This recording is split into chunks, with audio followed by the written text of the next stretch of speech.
I was 20 years old when I came out for the first time. It was not an easy process.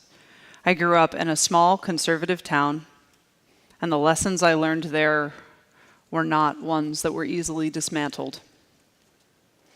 Even as I tried to live joyously into my truth, there were these moments of deep pain and loss and fear as I struggled to understand the implications of my self-discovery and the impact it seemed to have on those around me.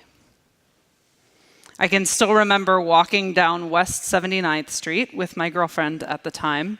It was this beautiful summer sunny day, and we were strolling hand in hand past Colony Music's window display, and I was offering running commentary on the current Broadway season,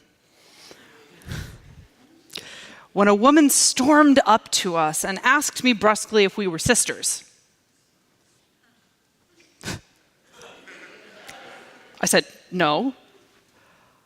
And her face screwed up into this hateful rage, and she told me I was an abomination and I was going to hell.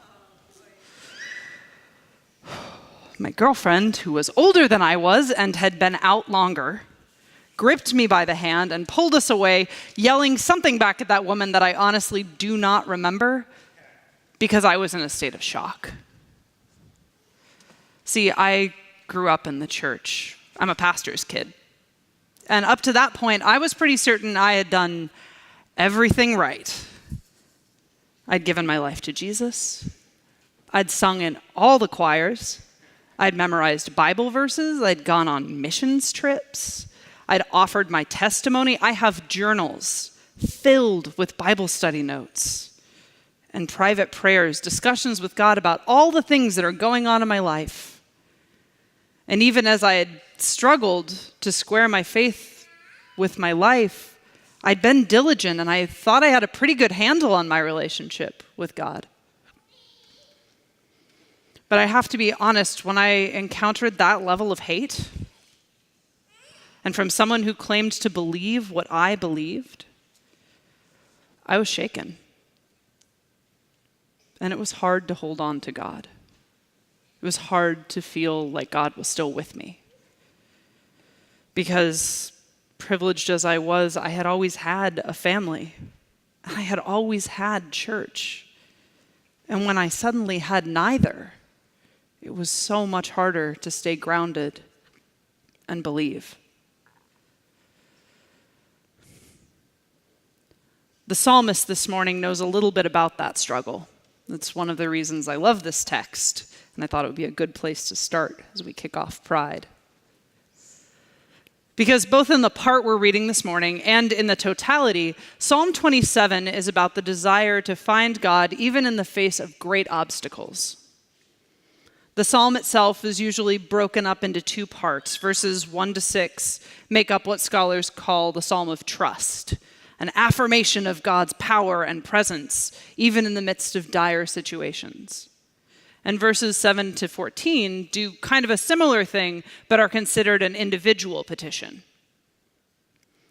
This means that the psalm both reflects the fears, anxieties, and struggles of its writer, and also offers a word of courage and hope. But we pick up our text this morning to find that the psalmist is not in a great situation. All around them, people are spreading lies, attacking them. The text says, breathing out violence. And on top of that, the people who they thought would love them most have suddenly ghosted, leaving them alone to face the chaos. That's a reality I think many of us can relate to. So things are not going well for the psalmist, and even though they've just offered up a prayer of trust, it's clear that things aren't quite that simple. Hear, O God, when I cry out loud. Be gracious and answer me. Come, my heart says, seek God's face. Your face, O Lord, do I seek. Do not hide your face from me. Do not turn away from your servant in anger, you who have been my help. Do not cast me off. Do not forsake me, O God of my salvation. The psalmist is praying, and they're also afraid. And if you listen closely, you might recognize a familiar tension between what your heart knows and what your head thinks. The things we deeply believe to be true, and the practical reality of the world we are experiencing, which often seems to be in direct contrast to those beliefs. This is the prayer of somebody who deeply wants to be faithful, deeply wants to believe, and who is finding it harder than they expected to hold the line. The psalmist believes in their heart that God is faithful, but their head is having a little bit of a harder time. There's a lot going on around them. People are spreading lies. People are setting them up for failure. People are preaching out violence against them from the pulpit.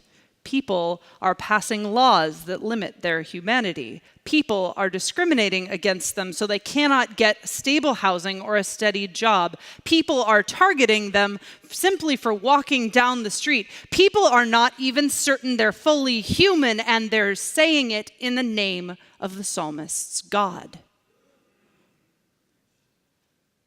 In light of all this, is it really any wonder that the psalmist is struggling to hold fast to God's promise? Sometimes it's hard to believe that God will have your back.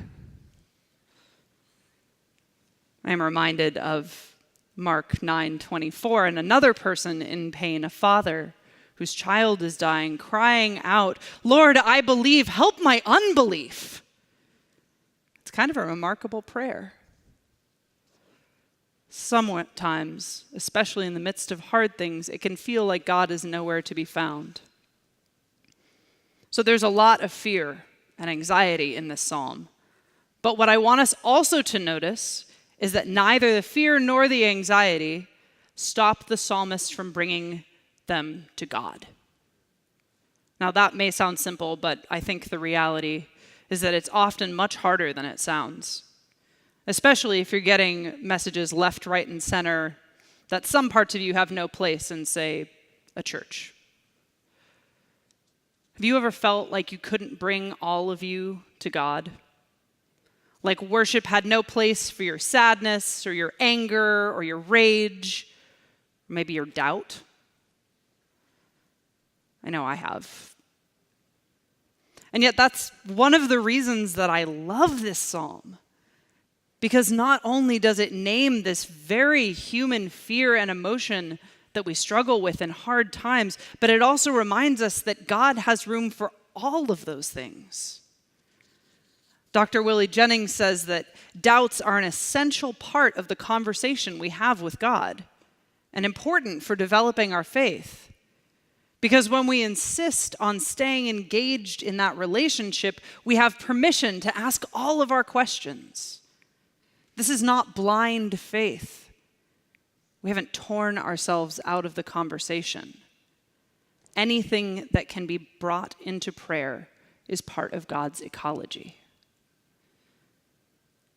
It reminds me of a story of 3 rabbis who, while in Auschwitz, decided to put God on trial. And in doing so, they collectively determined that God was guilty, that God had not given God's people something. And after the trial ended, one of the rabbis looked up and said, "It's time for evening prayer." And they went to pray. This morning's scripture reminds us that God is big enough to hold all our problems, our fears, our insecurities, our anger, and even our doubts.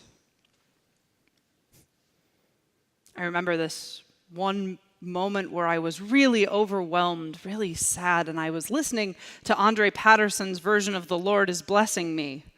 And I turned to Jackie and I said, "Jackie, I don't know if I can sing this song, because it doesn't feel like the Lord is blessing me. I feel all alone." And she said, "That's not why you sing. You sing until you believe it. You pray your way back into faith. We insist that God is here, even when the lies and the violence swirl around us. We insist that God loves us, even when our hearts are broken, and it feels like nothing on earth could be further away from the truth. We bring all of our hopes and our fears and our doubts to God, and we name them not because God is some magical genie who's going to fix it, but because we believe God cares. Because we believe that God is a God who is with us in our suffering. We believe, as Dolores Williams tells us, that God is a God of survival.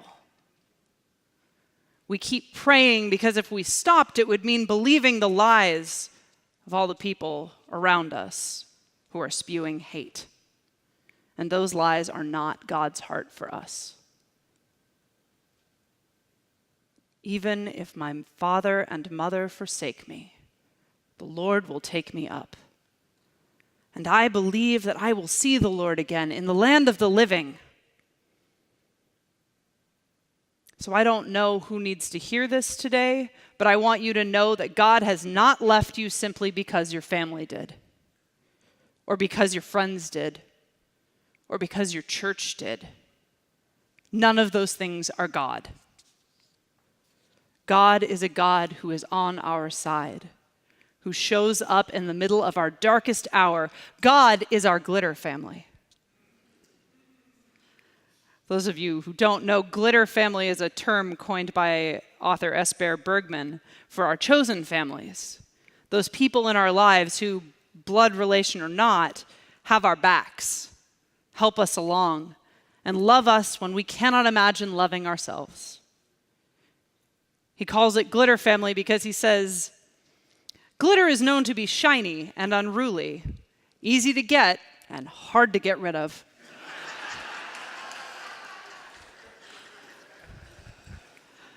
I love its drag connotations and the femme visibility of it, as well as its unmistakably queer sensibility. Look only as far as glitter bombing for proof that nothing is as thoroughly and satisfyingly queer as glitter. When I came out, things were not good. And if I'm honest, I could not imagine seeing God again, having faith again. But when I look out at you, Middle Church, I see God again in the land of the living.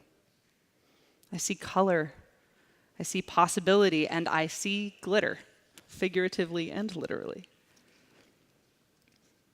So this morning, I want to affirm to you that we are all part of God's glitter family.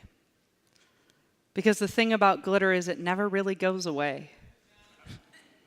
So even when you have those moments of doubt and despair, even when you feel like the lies and the violence are swirling around you, we believe we will see God again in the land of the living, and we know because we can see the glitter. The sharp, small moments of beauty in life, twinkling in the most unexpected places. That is what this church is. And that is what God calls us to be. Be strong, says the psalmist, and wait on the Lord. And while you're doing that, we're called to be a community that loves, a community that cares, a community that looks at you when you are at your lowest and still says, I see you. I believe you. I believe in your inherent worth, in your full humanity. You are family to me. And I am going to love you and march with you and to pray for you and show up because that's what family does. And that's what God calls us to do. To be brave, to bring our doubts and fears to God, to name the evil in the world, and to insist that we were meant to survive because God meant us to survive. Even if my mother and father reject me, even if my church kicked me out, if my job fired me, even if siblings no longer speak to me, I believe I will see God again in the land of the living. And I believe that we are called to build a world where other people will see God again too. We don't have to be there yet. We don't have to be there this very moment. But being part of a family means that we take care of each other. Being part of a movement means we show up for one another on the street and in our interpersonal relationships. God chooses you. You are part of the Glitter family, a family that's committed to a world of justice and peace and flourishing. We may not get there today or tomorrow, but we are going to get there, and we will do it together. May it be so. Amen.